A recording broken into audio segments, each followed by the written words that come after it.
they start to respond, then they're the ones that get under the gun. The UN censors them, the media attacks them, all these different things. This is a 9/11 style attack for their country. And they need to root Hamas out once and for all. And we need to understand that the Iranians are funding Hamas and Hezbollah and all these groups. And they're funding it in part with money that they've gotten because of the Biden administration's weak policies. They relaxed sanctions and more energy revenue has flown in. They did the $6 billion, and the media is saying, well, you're not allowed to use the $6 billion for Hamas. Money's fungible, guys. You use $6 billion for something else, you take the money and you put it, the money you had, and you can move the other money. I mean, that's just the way it is. So, of course, they've empowered Iran, and of course, Iran has helped create this terrible day. So, we need to hold Iran accountable. They should not get any sanctions relief or any money from the United States. We need to turn the screws on them. When I was serving in Iraq back in 2007, we were in places like Fallujah and Ramadi, and this was Al-Qaeda in Iraq was kind of the big headline group that U.S. forces were fighting. And those are Sunni Arabs, and they were mean, they were bad, they were killing a lot of people. But what I figured out, and it wasn't getting a lot of fanfare, I'm looking at this, like the casualties that are happening in theater, and most of them were not because at that time Al-Qaeda in Iraq. They were from Shia militias funded by Iran. And they were responsible for killing hundreds of our troops in Iraq, maybe even more than 1,000 U.S. troops in Iraq. And so they have killed a lot of Americans over the years. You do not give them relief from sanctions. You do not give them a path to a nuclear weapon. What is going on with this country that we would have an administration doing this? And Biden, he slept in this morning. He wasn't at the man in the post. You have your top ally in the Middle East is under a terrorist attack, and you just sleep through the night and show up for breakfast at 8 o'clock or whenever you got up. That is not leadership. And that's a part of the problem with this country. We don't have leadership in so many different ways, starting, of course, with the President of the United States. I'm concerned, and one of the reasons I'm running for President, I'm concerned we may be the first generation of Americans to leave to our kids and grandkids in America less free and less prosperous than the one we inherited. And that's not something that previous generations have thought acceptable. In fact, anytime freedom was under threat, anytime the country was in peril, previous generations of Americans stepped up, they did their part, and they made sure that this country's freedoms were protected. So we need to do that today. Our country, you see it across the economy, the culture, the military, all these things. You see us in a downward spiral. You see the decline that has happened, and that's bad news. The good news is this. That decline is ultimately a choice. That decline is not inevitable. There is a better way. There is hope for the future, but that requires us to step up and do what we need to do, particularly in this next presidential election. We're not going to get out of this mess by simply managing the decline a little bit better than the Democrats. We need to reverse the decline of this country. We need to usher in an American revival, and we need a new birth of freedom all across these United States. And that's exactly what I will deliver as the 47th President of the United States.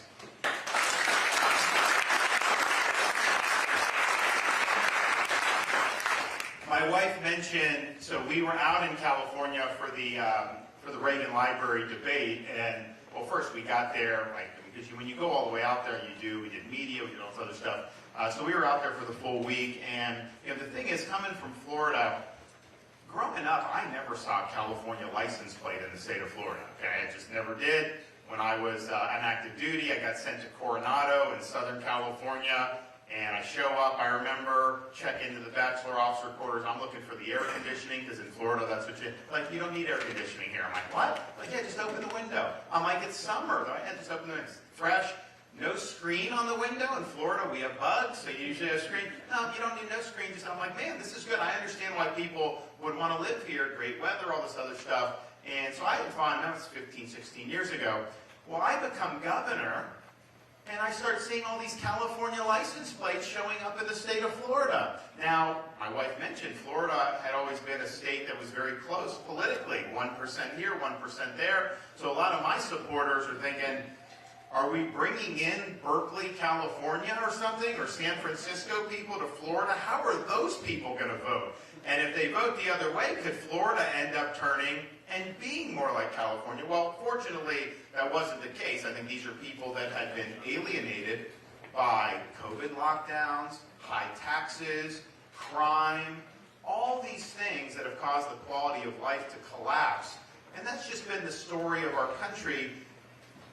Cities, counties, states governed by leftist politicians wielding leftist ideology have failed. Time and time again, it has failed. And so we saw all those people coming to Florida, and incidentally, some people say, oh, you know, California is the left's vision for America. Florida is the right's model for America. We're going to actually be debating me versus Newsom, Governor Newsom in California. We're debating on Sean Hannity's show on November 30th. Fox News. But it was interesting because, I had such fond memories of the state from being my active duty years, and they've got so many great advantages, but yet people are fleeing there, and it shows you the harm that leftist government can have. And so California is really the petri dish for American leftism. You look whatever Biden and those folks are doing, they're about 5 years behind where California's pushing, but you can bet your bottom dollar a second Biden term, or Harris, or Newsom, or whoever they throw up there, they're going to be mimicking on the national level what California is doing right now. That represents the hastening of American decline. It will drive our country further into the ditch if we allow that to happen. Whereas what we've done in Florida, that represents a model for American revival. It shows a pathway where we can reverse this decline and restore this country to what it ought to be for our kids and grandkids. And that's why I'm running for president. But when we were out there, I'm thinking about this stuff with President Reagan, and he had a lot of great moments. I started looking at some of his speeches. I read his farewell address again. And I said, you know, we have all these people that run for office. They say all this stuff, but oftentimes they don't produce the results that they promise. Some don't produce any results at all. And I was like, so rather than me go out and say, I'm going to do this, I'm going to do that, I said, you know what? After serving 2 terms, 24 and 28, I'd be leaving office in January of 2033. When I'm in that position and I'm writing an address to bid farewell after 2 great terms, what am I going to be able to tell you that we accomplished? And I think we'll be able to tell you a lot of things. One, we're going to be able to say that we restored the American dream in this country, that you can work hard and get ahead again, that raising a family is not cost prohibitive, that you're not being beaten down by high interest rates and high inflation, rising grocery prices, home prices, all the things that we've seen. We will have low energy costs because we will have utilized our domestic energy resources and produced more here, which will make our country safer and more secure. And we will have gotten the government off the back of small businesses and American workers, and including particularly our agriculture industry, so that they can do their jobs and do what they know how to do best. And if we're able to do all that, this will be a country where people can succeed again and they can follow their dreams. We'll also be able to say that we restored the sovereignty of the United States of America. You will not have drug cartels bringing in poison into this country. You will not have millions of people coming into this country illegally. I think about what's happening in Israel. You think there aren't any bad apples that have come in with a 7 million coming that want to do us? Of course there are. It's been a disaster, and it will end when I'm president, and you will have a country that has secure, enforceable borders once again.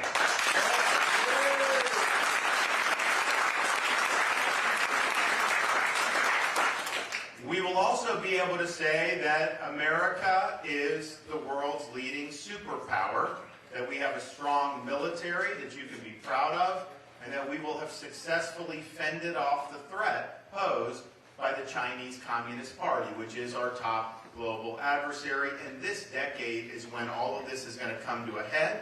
They're trying to pass us by. If they pass us by economically, they pass us by militarily, that will be something that affects every American family in a negative way, and we will win that competition. I'll also be able to say that our school systems are dedicated to educating kids, but not to indoctrinating kids.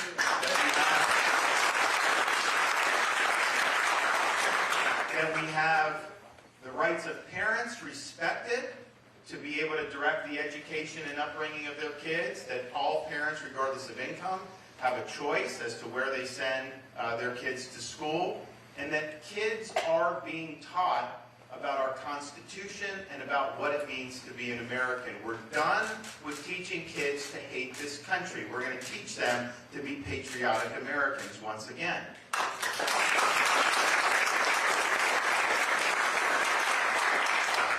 We'll also be able to say that whether you live in a red state like Florida and Iowa, whether you live in a blue city like San Francisco or Los Angeles, that people that commit crimes will be held accountable in this country once again. You do the crime, you do the time. Every family from coast to coast, even if some city elects a Yahoo mayor or a Yahoo prosecutor, every family from coast to coast is going to be able to live in safety and security once again. We'll also be able to say that we have restored the proper understanding of the United States Constitution. You will have a limited federal government, a government that does things to work alongside us to advance our country forward, but you will not have an unaccountable bureaucracy that is weaponized against us, that imposes its will on us without our consent. We will end weaponization of agencies. We will make sure that there's a single standard of justice, and we will once again have a government of, by, and for the American people. Now,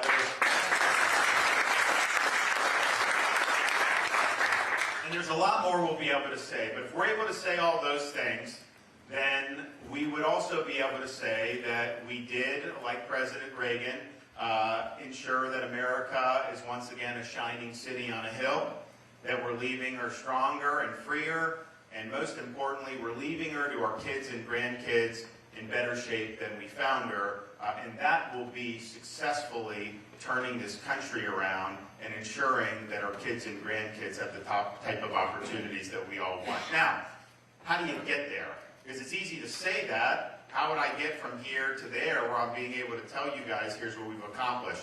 And the one ingredient is just leadership. That's what this country's missing. It's missing leadership. It's missing a leader that has common sense. It's missing a leader that can articulate the vision about what it means to be an American, that can articulate conservative principles in a way that attracts more people to the movement. And look, I'm not about drama. I'm not about entertainment. If you look at what we do in Florida, I lead, I set out the vision, and I deliver the results for people. And everything we say we do, we follow through and deliver results for people. And that's the only way we're going to be judged about whether we're successful or not.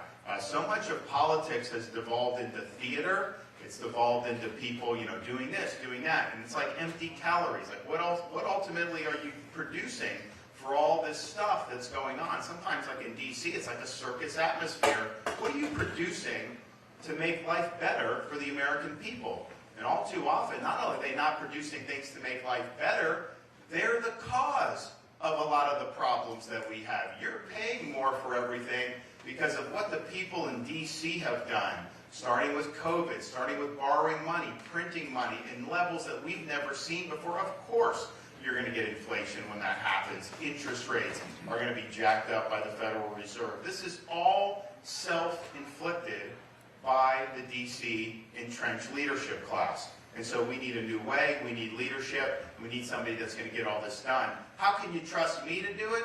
Because I've shown how to do it in the state of Florida. I'm the only one running for president who can say everything I promised my voters I would do, I delivered on 100% of what I did. We in the state of Florida cut taxes by record amount. We've run big budget surpluses. I've actually paid down almost 25% of our state's total debt that we've accumulated for the entire history of Florida. Just since I've been governor, we've paid that off. Can you imagine paying off debt in Washington, D.C.? Wouldn't that be nice if they did that? We have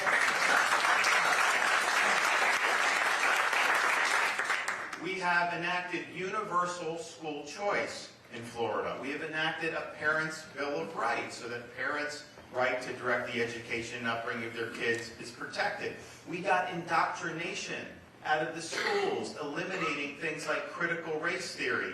And we even stared down the most powerful company in Florida, Disney, to ensure that they couldn't inject transgender ideology in the elementary schools. It's wrong to teach a second grader that they were born in the wrong body or that their gender is a choice. And it is not happening now in the state of Florida because we stood up and led on those issues.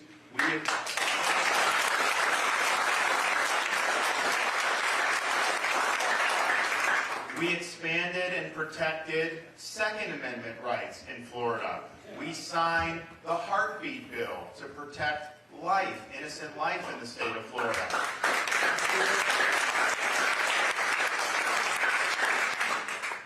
We have stood by the men and women in law enforcement. We didn't defund the police in Florida. We gave the police bonuses. We pay $5,000 bonuses for new recruits that come in from places like Chicago and New York where they're not treated well.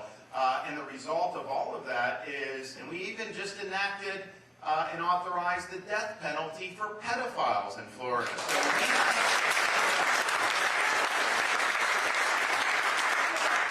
And the result of all that, Florida's crime rate is now at a 50-year low.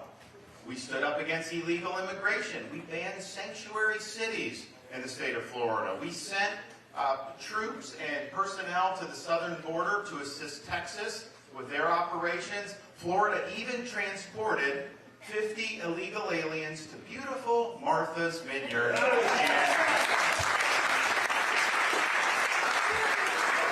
And you notice nobody was talking about this issue in this way until you started seeing that. And now you have liberal mayors, liberal governors. They're crying bloody murder about the border. They're telling Biden to shut down the border. We would have never seen that even 2 or 3 years ago. So we've led on that issue. We've also led on issues like kneecapping this ESG movement, where they're trying to use corporations to advance left-wing ideology. They want to go after our domestic energy production. They want to go after agriculture. They want to go after Second Amendment rights. All these different things where they're trying to do bad things. We kneecapped it in Florida. Not allowed to do it in our pension fund. We had BlackRock, which is one of the asset managers that pushes it. They were managing $2 billion in Florida's pension fund when I became governor. We took the $2 billion away from BlackRock because we don't want them playing politics with the pension money of our firefighters, police officers, and teachers. And so we led on that issue as well. And then, of course, when COVID hit, like my wife mentioned, we had to take a stand. We had to cut against the grain. No governor got hammered more than me when we were standing up for having kids in school, for making sure people could go to work, to banning the COVID vax mandates when they were trying to push that so that people didn't lose their job. On and on down the line, we were able to stand for freedom when it wasn't popular, when you were going to get attacked and smeared for doing so. And that saved jobs, saved businesses throughout our state, but it changed people's lives, not just in Florida, but throughout the country. We were in Tampa the other day. I got endorsed by 60 Florida sheriffs. We just did a little press conference. I don't know, I probably had 100 people show up, a little room. And I just started talking about, people have moved from California, and people start raising their hand. This is just a random sampling of 100 people. Where'd you come from? California. What about you? Wisconsin. What about you? New York. And it's just all across. This is within the last 3 years that have come, and it changed people's lives to be able to flee from lockdown states. Like, you guys had a good governor, but Illinois was a disaster. People would come from Illinois to the state of Florida, and they saved their livelihood. So it mattered to do, and we really stood as the focus of freedom, not just in the U.S., but even around the world. People were fleeing to the state of Florida, from Canada, from Australia, you name it, they came here. But that ultimately, when you're under fire, when you're taken incoming, when you're kind of on an island, you got everyone shooting at you, that is when the leadership matters. When the wind's at your back, it's easy to be a leader. It's easy to do things. It's It's when you got to cut against the grain, when you're going to take some incoming as a result of that, and you just have to decide as a leader, what do you care more about? Do you want to protect the jobs of the people you represent, or are you trying to protect your own political hide? I stood for the people that I represented and was willing to let the political chips fall where they may. And the result is Florida has never done better. So the leadership does matter. So I am somebody that has done it. You know, I'm at this debate the other night, and it's great. People are talking about different things. I mean, some things I disagree, but a lot of it sounded great. I'm the only guy on that stage that's actually done everything they're talking about, you know, we've done. And even things involving like national security. In Florida, we banned the Chinese Communist Party from purchasing land in our state. I don't want them buying farmland.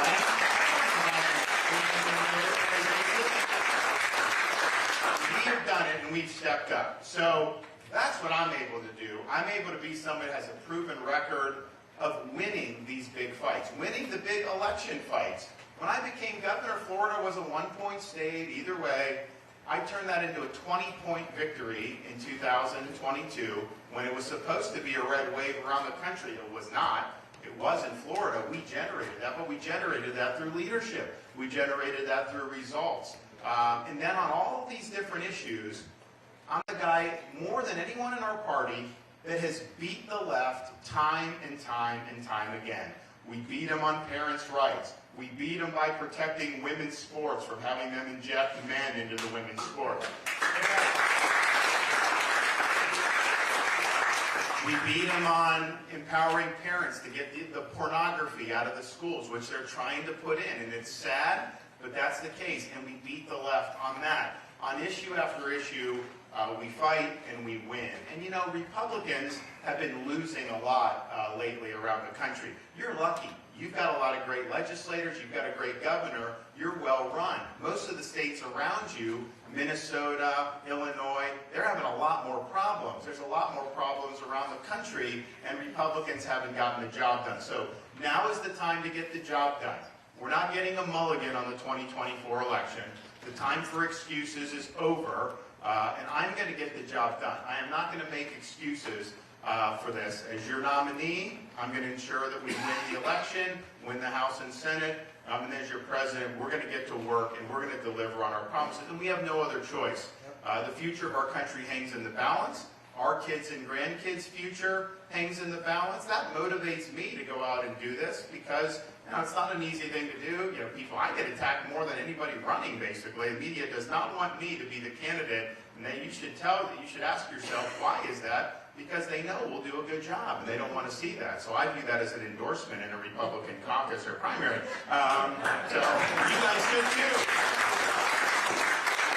And I'm also motivated because I understand that I didn't get where I am, just all by myself. You didn't get where you are all by yourself. We've had generations of Americans who have stepped up to the plate and sacrificed so that this could be a free country.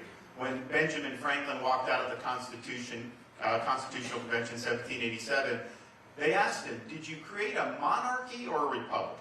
And Franklin said, a republic if you can keep it. They understood that each generation was going to have to step up and preserve freedom. And I'm reminded of that when I used to fly up to Washington. There was one route you could take that would take you parallel to the National Mall, which was a great view. If you looked out the left side of the plane, you saw the Lincoln Memorial, the reflecting pool, all the monuments, the U.S. Capitol building. You felt a sense of pride as an American because those represented ideals and principles that we all can be proud of, that make us unique as Americans. But what I figured out after doing that trip, our best monuments were actually not on the National Mall looking out the left side of the plane. Because if you looked out the other side of the plane, you looked over the Potomac River, you saw a series of small, nondescript monuments orderly arranged over the rolling hills of a place called Arlington National Cemetery. And it occurred to me then, and I believe now, you can have the best Constitution in the world, you can have the best Declaration of Independence in the world. These things do not run on autopilot. They require generations of Americans to step up when freedom's under attack, and requires them to do what they can to get the job done. And that may mean putting on a uniform, risking your life, and indeed giving the last full measure of devotion for service to this country. Now, we are not required to make that type of sacrifice over this next year, year and a month for the 2024 election. But what we are required to do is stand firm for the truth, put on the full armor of God, and ensure that we're doing justice to the sacrifices of those who have come before us.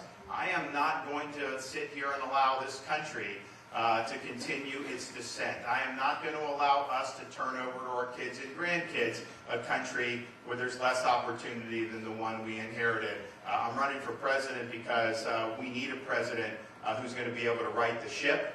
You know, I'll be somebody you can be proud of, and I promise you this, as president, I will not let you down. So thank you all. God bless you.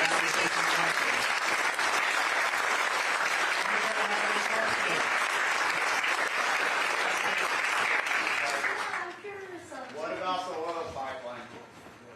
Keystone? Yeah. Yeah, I'm for it. Keystone Pipeline? So if you become president, you're for it? Yeah, we will permit the Keystone Pipeline. Yes, we will. Yeah.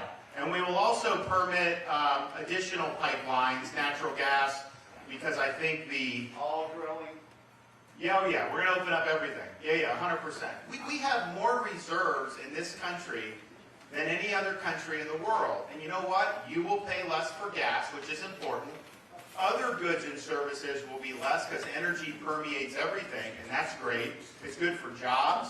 It's good for our industrial base. But you know what is better than any of that? For our national security. When we are energy dominant, that hurts China, Russia, Iran, and Venezuela. When we're doing the Green New Deal like Biden wants, we got to beg for energy. That benefits China, Iran, Russia, and Venezuela. Why would we want to do that? And so we're going to have massive dominance in energy production in this country. I want it produced here with American jobs, American companies, and it's going to be really, really positive. And we have enough reserves, like in the Marcellus Shale, to supply natural gas for the entire world for as far as the eye can see. It's unbelievable how much we have. So, you know, there's not silver bullets in life, but the closest policy silver bullet we have is harnessing this energy and using it to make people's lives better. Yes, ma'am. Yeah, I'm curious about what your plans are on dealing with China. Great. So it's a good question. We're actually going to be rolling out our national security strategy in Iowa in a couple weeks, so stay tuned for that.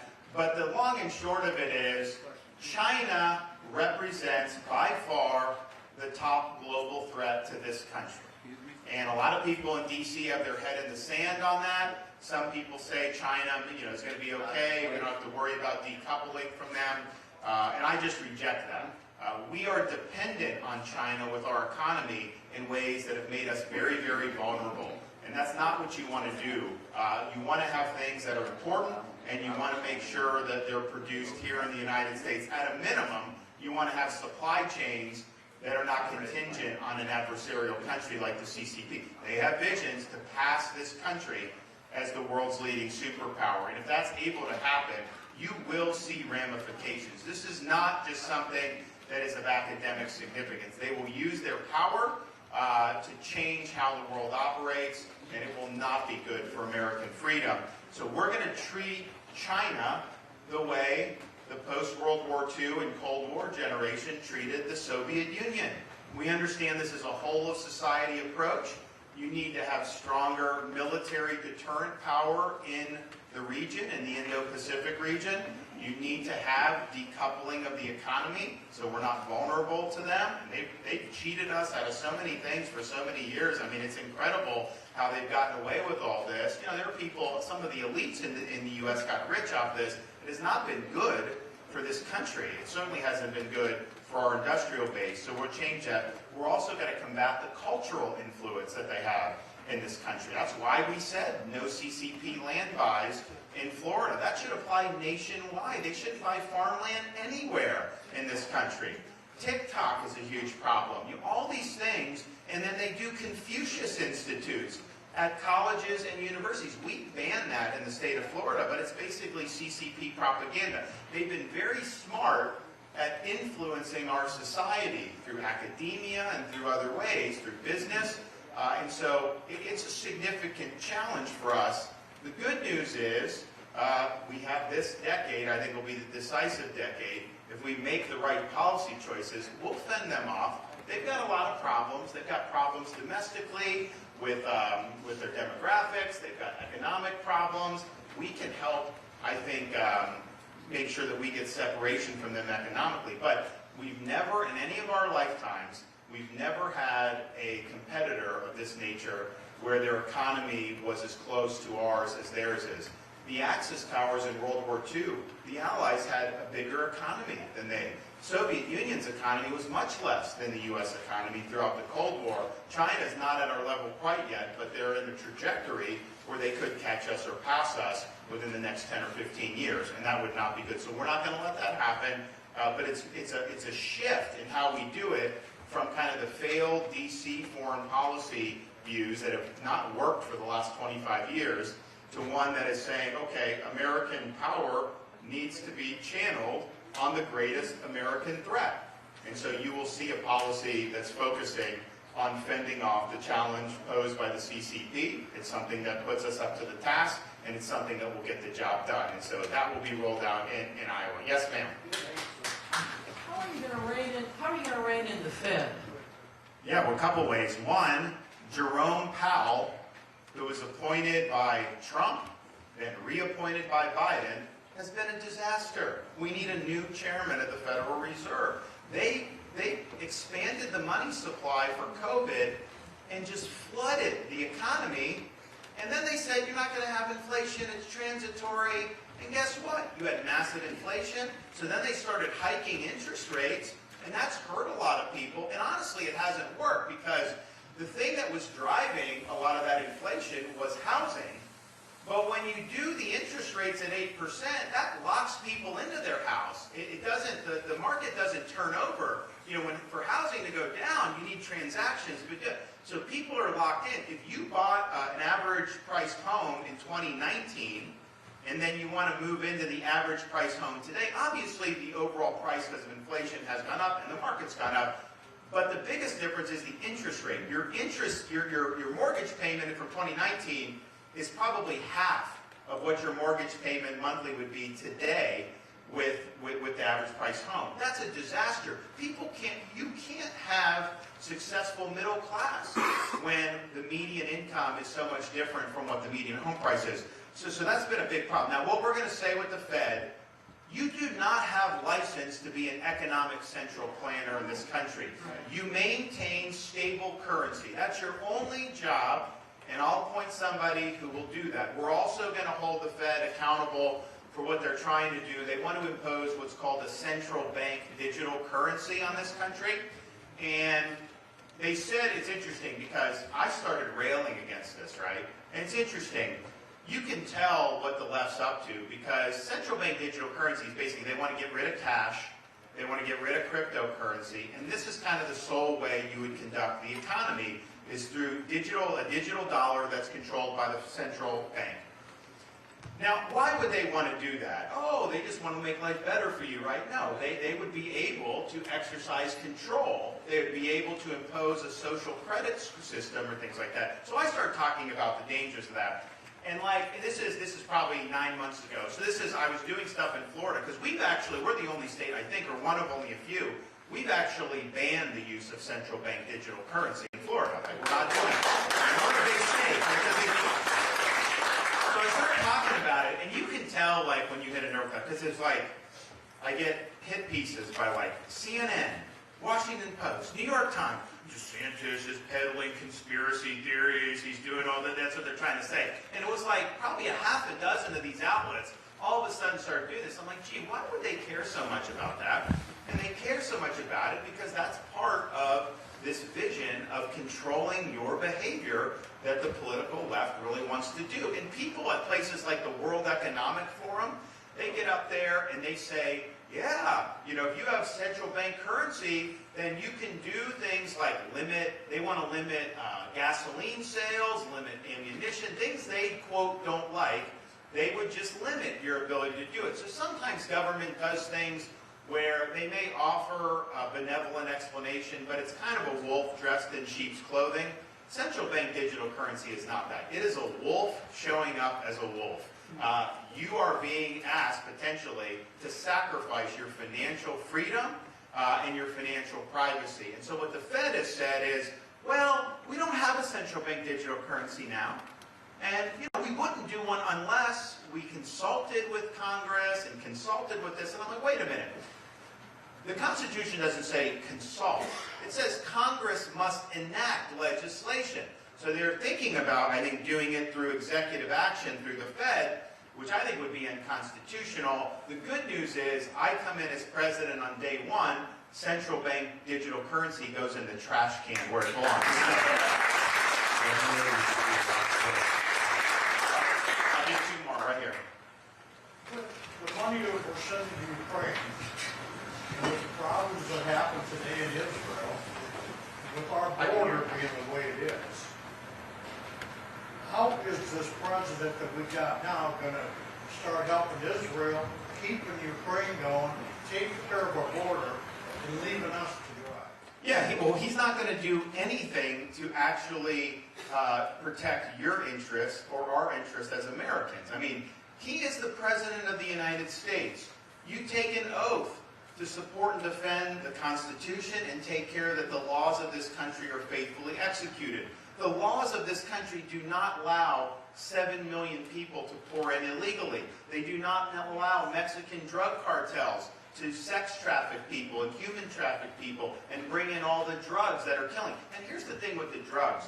The fentanyl is much more dangerous than any drugs that we've ever come across as Americans. There's a lot of dangerous drugs. But the thing about the fentanyl is, yes, we have people that have addiction. It's tough. I mean, like, it's really tough. And in Florida, we have a program. We've actually reduced overdoses year over year. I think we're the only state that's been able to do that because we've put a lot of muscle behind it. We know it's a difficult thing. And there needs to be more that society does to help people cope with this, because what happens is if they're left alone, they relapse and eventually they overdose and they die. And it's really, really tragic thing. But what you're seeing with the fentanyl, yes, you have that for sure. But you also have people who, some student is stressed out, taking exams. They think they're just grabbing some pill to kind of help them. And they shouldn't be doing that, don't get me wrong. But it's not anything that would be fatal. But if it's laced with fentanyl, they could die right on the spot. And so you have families that they think that their 21-year-old son is doing fine. Next thing you know, they get a call saying dead. That is happening in every community in this country. We had a situation in Florida where a family rented an Airbnb rental. They had an 18-month-old toddler crawling on the carpet of this Airbnb rental. Apparently there was fentanyl residue left in the carpet. The baby ingested it and died. Can you imagine a parent going, thinking you're on vacation, going, your young baby is crawling on the carpet, and all of a sudden, because of this poison, is dead? This should not be happening in the United States of America. And so Biden doesn't care about the border. The elites in Washington do not care about the border. They don't care that people are dying at record levels. And you know how I know they don't? Because they haven't lifted a finger to do anything about it. So as your president on day one, the times will be changing. We'll have a new sheriff in town. We're going to declare the border to be a national emergency. We're going to marshal more resources there, including the military. We're going to have policies that say you can't come in and make bogus asylum claims. You wait in Mexico if you're going to do that. And then we are going to build the border wall. I will build it. I think it's good. I think it should be done. Trump was here last Sunday in Iowa, and he said, because that was a famous promise, build the wall, Mexico pay for it. And so people sometimes ask him, well, what happened? His explanation in his speech was, well, there's no legal mechanism where I could make Mexico pay for the wall and all this stuff. That's not what he said in 2016 campaign. I was at the rallies, trust me. He said Mexico's going to pay. But here's the thing. You actually can make Mexico pay, and I will. Here's why. No, you don't just say, give me the money. I get that.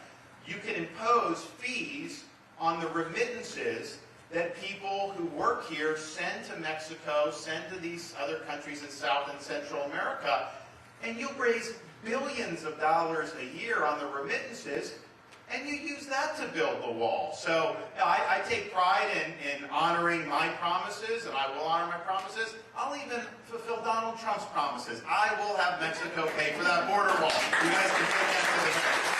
But all that, and as important as that is, and it is important, the most important thing is that the president as commander-in-chief, and I'm the first one that said I'd be willing to do this, now some candidates are copying me, we will use deadly force against the Mexican drug cartels. They're invading our country. They're killing our people. You not only have the right as commander-in-chief, you have the responsibility to fight back and defend the lives and liberty of the people. I guarantee you this, cartels, they will actually cut through the pieces of wall and all this stuff.